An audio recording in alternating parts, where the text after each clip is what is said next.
News 7 కి స్వాగతం. ముందుగా మేడే శుభాకాంక్షలు. పేద ప్రజల కళ్ళల్లో ఆనందం, వారి అభ్యున్నతే లక్ష్యంగా కూటమి ప్రభుత్వం పనిచేస్తోంది అని కొత్తపేట ఎమ్మెల్యే బండారు సత్యానందరావు వ్యాఖ్యానించారు. శుక్రవారం కొత్తపేటలో ఎన్టీఆర్ భరోసా సామాజిక భద్రత పింఛన్ల పంపిణీ కార్యక్రమంలో ఎమ్మెల్యే బండారు పాల్గొన్నారు. లబ్ధిదారులకు స్వయంగా తానే పింఛన్లు అందజేశారు. ఈ సందర్భంగా ఎమ్మెల్యే మాట్లాడుతూ సంక్షేమానికి, అభివృద్ధికి కూటమి ప్రభుత్వం తమ ప్రాధాన్యత ఇస్తుందన్నారు.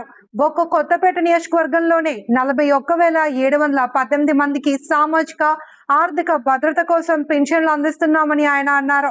నియోజకవర్గంలో 4 మండలాల్లో మొత్తం పెన్షన్లకు గాను 18.23 కోట్ల రూపాయలు పంపిణీ జరుగుతుందన్నారు. ప్రతి నెల టెన్షన్ గా పెన్షన్ అందిస్తూ పేదల జీవితాలకు భద్రత కల్పిస్తున్నామని వ్యాఖ్యానించారు. ఒకసారిగా 3,000, 6,000 చేశారు. అది ఆయనే చేశారు. అప్పుడు 3,000 చేసింది కూడా ఆయనే. అప్పుడు ఎంతో 200 ఉండేది, 30 రూపాయలు ఉండి అలా అలా పెంచుకుంటూ వచ్చారు. ఉంటామ్మా. పిల్ల పోయింది.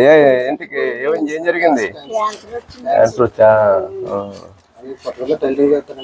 అల్లుడా? అల్లుడు నువ్వు అంతా కలిసి ఉంటారా? అమ్మాయి ఒకతారా మీకు? సరే. ప్రతి నెల 1వ తారీఖు కల్లా పెన్షన్ వచ్చేస్తుంది కదా. ఎంత వస్తుంది మీకు? 6,000 రూపాయలు. 6,000 ఇదివరకు ఎంత వచ్చిందమ్మా? గతంలో పాత ప్రభుత్వంలో 3,000 ఇచ్చేవారు. చంద్రబాబు నాయుడు గారు వచ్చిన కాడి నుంచి 6,000 చేశారు. 6,000 1వ తారీఖు దాటకుండా సెలవు అనుకుంటే ముందు రోజు ఇచ్చేస్తున్నారు. పట్టుకొచ్చి ఇంటికి వచ్చుకొచ్చి అప్పు చెప్తున్నారు కదా మీకు. ఇదిగోమ్మా, ఇదిగో. అంటే ఇదివరకు పెట్టారు ఎన్నికల ముందు.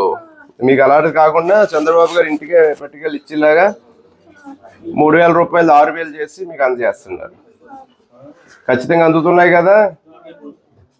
ఆయన వచ్చిన వెంటనే కూడా కొంచెం ఎక్కువ కూడా ఇచ్చారు. 3 నెలల పాతవి కూడా 2 నెలలు కల్పించారు. అదే అమ్మా, ప్రతి నెలలో మీకు అందజేస్తారు అమ్మా. ఉంటాను.